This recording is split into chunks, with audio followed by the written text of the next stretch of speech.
नमस्ते। पोस्टपार्टम की एक सीरीज में आप सभी का स्वागत है।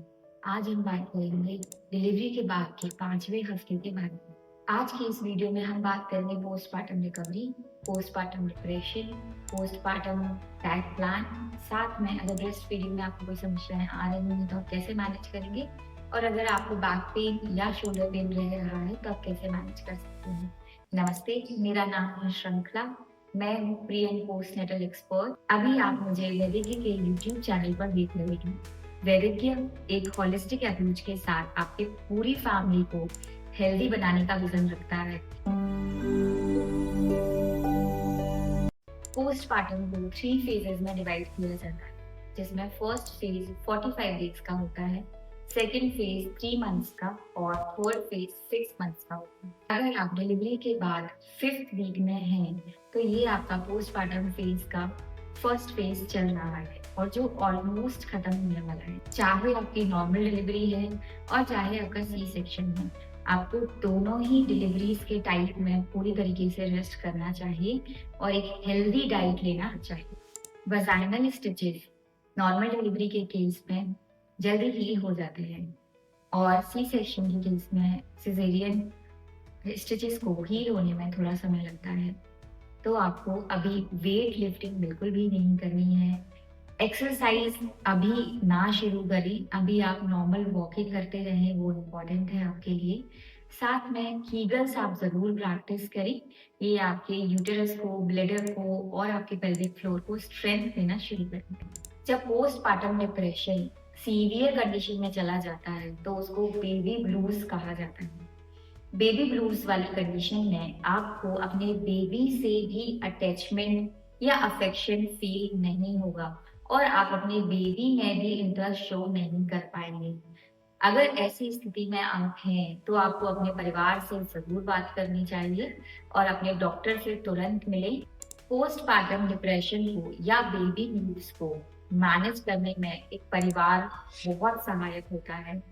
अगर एक मदर की कंडीशन वो अच्छी तरीके से समझेंगे और उसको सपोर्ट करेंगे, तो वो इस कंडीशन से आसानी से बाहर आ सकती है। और पार्टनर का सबसे ज़्यादा इम्पोर्टेंट रोल होता है। जैसे मदर के लिए उसका बेबी है, वैसे ही पार्टनर को भी अपनी वाइफ को एक बेबी के जैसे ट्रीट करना चाहिए और पैम्पर करना चाहिए। आपकी पैम्परिंग उसको इस कंडीशन से, पोस्टपार्टम डिप्रेशन और एंजाइटी की कंडीशन से बहुत आसानी से बाहर निकाल लेती है। अगर ये कंडीशन लंबे समय तक रहती है तो ये माँ और बच्चे दोनों के लिए ही ठीक नहीं। पोस्टपार्टम योगा क्लासेस बॉडी को रीशेप करने में हेल्प करती हैं, पोस्टपार्टम डिप्रेशन से बचाने में हेल्प करती हैं, साथ ही आपके फीड को भी बेहतर बनाती हैं। तो आप उनकी हेल्प करिए कि वो पोस्टपार्टम क्लासेस ज्वाइन कर पाएं। अभी तक जो आपकी डाइट पिछले हफ्तों में हमने बताई है वो आप फॉलो अगर कर रहे हैं तो ये आपकी बॉडी को बहुत अच्छे से रिकवर करेगी। और आगे अब आप अपनी डाइट में चपाती को भी ऐड कर सकते हैं, बट मैं आपको सजेस्ट करूंगी कि एक चपाती से शुरू करें। साथ में आपको अपनी चपाती के लिए जो आप आटा गूंथते हैं उसमें आपको कोई भी वेजिटेबल ऐड करके वो आटा गूंथना है। ऐसा करने से वो आपकी चपाती फाइबर रिच बन जाएगी, साथ में वो आपको इजीली डाइजेस्ट हो जाएगी और आपको गैस्ट्रिक इश्यूज नहीं होंगे। जैसे कि आप पालक से, बीटरूट से, कैरेट से अपनी चपाती का आटा गूंथ सकते हैं और फिर उसे चपाती बना सकते हैं। चपाती लेने का जो सही समय है वो आप ब्रेकफास्ट, लंच या डिनर किसी में भी ऐड कर सकते हैं।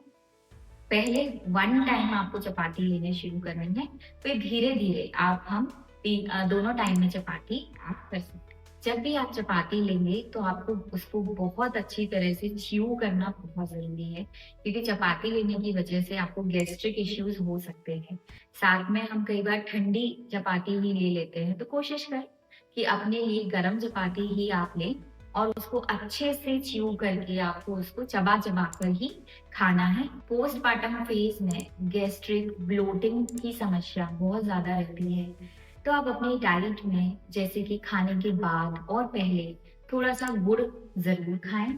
साथ में अपने खाने में हींग, जीरा अच्छे से ऐड करके में घी भी आपको अच्छे से लेना है। और साथ में अगर बहुत ज़्यादा प्रॉब्लम हो रही है, तो आप जो भी पानी लेते हैं उसको अच्छे से बॉयल करें। फिर ठंडा हल्का ठंडा करके उसमें आप हींग, जीरा पाउडर, काला नमक और थोड़ा सा लेमन स्क्वीज करके और सिप बाय सिप करके वो पी सकते हैं। ऐसा करने से आपकी जो ब्लोटिंग आपको बहुत ज्यादा परेशान कर रही होगी वो एक बार रिलीज हो जाएगी। कई बार लड्डू और पंजीरी को लेकर मदर्स के मन में बहुत डाउट होता है कि क्या हमें इतना ज़्यादा शुगर, इतना ज़्यादा घी खाना चाहिए, ये हमारा वेट गेन कर सकता है और साथ में कई बार आपकी बॉडी में अननेसेसरी हीट भी हो जाता है। अगर आपकी डिलीवरी गर्मियों में हुई है, तो डेफ़िनेटली आपको हीट को थोड़ा बैलेंस करके चलना पड़ेगा और आपको थोड़ा-सा सूदिंग भी अपनी डाइट में ऐड करनी होंगी चीज़ें। पानी आप अच्छे से पिएँगे तो शरीर में हीट नहीं होगी। साथ में बटर मिल्क और कोकोनट वाटर भी आप गर्मियों के समय में अब अपनी डाइट में ज़रूर ऐड रखें। ये आपके शरीर में अननेसेसरी हीट को डेवलप नहीं होगी। गर्मियों की जो सब्जियाँ होती हैं जैसे घिया, लौकी, तोरई इनकी तासीर अपने आप में ठंडी होती है। तो आपको ये चीज़ें अपने डाइट में ज़रूर ऐड रखना है। तो ऑटोमैटिक जो हीट जनरेट हो रही है बाकी की चीज़ों से तो बैलेंस हो जाएगी। लड्डू और पंजीरी आप 3 मंथ्स तक आपको ज़रूर लेना चाहिए बिकॉज़ आपकी जो शरीर है वो बहुत ज़्यादा वीक हो गया है और न्यूट्रिशन आपके शरीर में जाना बहुत ज़रूरी है। तो जो हमारे पंजीरी और लड्डू होते हैं उनमें हम ड्राई फ्रूट्स, सीड्स, घी साथ में गोंद ये सब ऐड करते हैं जिसकी वज़ह से आप उसका जो न्यूट्रिशन वैल्यू है वो बहुत ज़्यादा इंक्रीज़ हो जाती है। तो दिन में 1 लड्डू या थोड़ी-सी पंजीरी आप दूध के साथ ले सकते हैं या नॉर्मल ऐसे भी ऐड अपनी डाइट में ज़रूर रखें। अगर आपको ऐसा लग रहा है कि बहुत ज़्यादा आपका वेट गेन हो रहा है, तो ये सारी चीज़ों का आप पाउडर बना के ड्राई फ्रूट, सीड्स, एवरीथिंग का पाउडर बना के आप अपनी चपाती के आटे में भी ऐड कर सकते हैं और उसकी एक चपाती जैसे कि मैंने आपको बताया प्रोसेस वैसे बना के भी आप खा सकते हैं। तो ऐसा करने से थोड़ा घी आपकी बॉडी में कम जाएगा और कई केसेस में क्या होता है कि कई मदर्स ब्रेस्ट फीड नहीं कर पाते हैं या उनका फीड कम रहता है, उसके कई सारे रीज़न्स होते हैं। तो ऐसे केस में भी आप अपनी डाइट को थोड़ा मैनेज कर सकते हैं क्योंकि फीड ना कर पाने की वजह से आपका जो वेट गेन है, वो हो सकता है कि बढ़ता रहे और कई बार क्योंकि ब्रेस्ट फीडिंग से भी आपकी कैलोरीज़ बर्न होती हैं, तो ऑटोमैटिक मदर्स जो है वो वेट लूज़ कर लेती हैं। और यदि अगर आप फीड नहीं कर रहे हैं, तो हो सकता है कि जब आप इतनी सारी चीज़ें खाएँगे, तो वो आपके वेट गेन में इज़ाफ़ा कर सकती हैं। तो आपको फिर थोड़ा-सा माइंडफुल हो जाना है खाने-पीने के मामले में कि आपको एकदम nutritious food as per the your need आपको खानी है और बहुत ज़्यादा कार्ब्स का इंटेक नहीं करना है।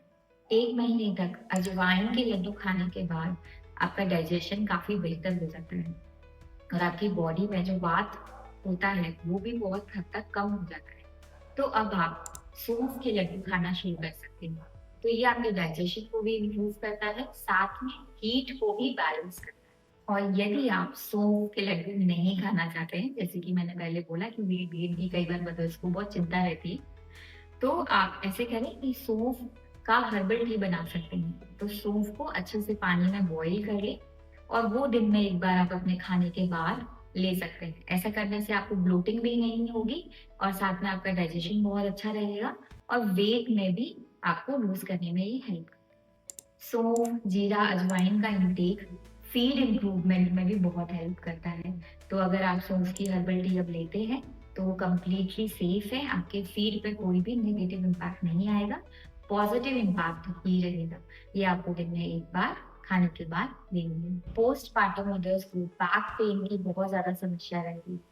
और ये बहुत बड़ा मिथ है कि सी सेक्शन में ही मदर्स को बैक पेन रहता है, नॉर्मल डिलीवरी में नहीं रहता है या फिर वो जो सी सेक्शन में इंजेक्शन लगाया जाता है उसकी वजह से बैक पेन होता है। ऐसा बिल्कुल भी नहीं है। बैक पेन कई बार सी सेक्शन मदर्स को भी नहीं होता है और नॉर्मल डिलीवरी में भी मदर्स को आ जाता है। तो इसका सबसे बड़ा जो रीज़न है वो है आपका पोस्चर क्योंकि आपको कंटीन्यूअस बैठ के फीड कराना होता है, तो आपका पोस्चर बहुत गड़बड़ हो जाता है। साथ में आपकी बॉडी से जो न्यूट्रिशंस है आपका कैल्शियम, आयरन, विटामिन डी सब कुछ डिलीवरी के दौरान एकदम बॉडी से फ्लश आउट हो चुका होता है, जिसकी वजह से आपके शरीर में कमजोरी आने की वजह से भी बैक पेन होता है। और अगर रेस्ट प्रॉपर ना मिल पाए मदर को, तो वो भी एक बैक पेन का बहुत बड़ा रीज़न होता है। तो आपको सबसे पहले तो इन सारी चीज़ों पे काम करना है। फीड में आपका पोस्चर एकदम स्ट्रेट होना चाहिए। आपको ऐसे झुक के फीड नहीं कराना है। बैक सपोर्टेड होनी चाहिए आपकी। तो पीछे बैक में कोई भी कुशन लगा के और बैठ के आपको फीड करा। इसके अलावा आपको अपना खाना calcium, iron, vitamin D rich खाना रखना है और साथ में अगर आपने अभी तक अपने कैल्शियम और आयरन रीस्टार्ट नहीं करे हैं, तो अब आप कर सकते हैं और अपने डॉक्टर से पूछ कर ही शुरू। बार-बार बैठ के दूध पिलाने की वजह से हमारी बैक में स्टिफनेस भी आ जाती है। तो आप इससे रिलेटेड एक वीडियो हम अपने पेज पे पोस्ट कर रहे हैं, जिसमें कुछ योगा आसन होंगे जो आप अपने बेड पर बैठकर ही आराम से प्रैक्टिस कर सकते हैं। डिस्क्रिप्शन बॉक्स में आपको लिंक मिल जाएगी, जिसमें बैक पेन को रिलीव करने के लिए आसन बताए गए हैं। उनको आप एवरी डे खुद से दिन में 2 बार प्रैक्टिस करें इस वीडियो को देखकर। और अगर आपका कोई सवाल है इस आसन से रिलेटेड या बैक पेन से रिलेटेड, तो आप हमें कमेंट बॉक्स में लिख सकते हैं। डेफिनेटली हम आपकी हेल्प करेंगे। तो ये था हमारे पोस्टपार्टम जर्नी का वीक 5 और जल्द ही हम आपके लेके आएंगे वीक 6, जिसमें हम अगेन पोस्टपार्टम रिलेटेड समस्याओं के बारे में बात करेंगे। तो यदि पोस्टपार्टम से रिलेटेड आपका कोई सवाल है तो आप हमें कमेंट बॉक्स में लिख सकते हैं। खुश रहें, स्वस्थ रहें, मस्त रहें। नमस्ते।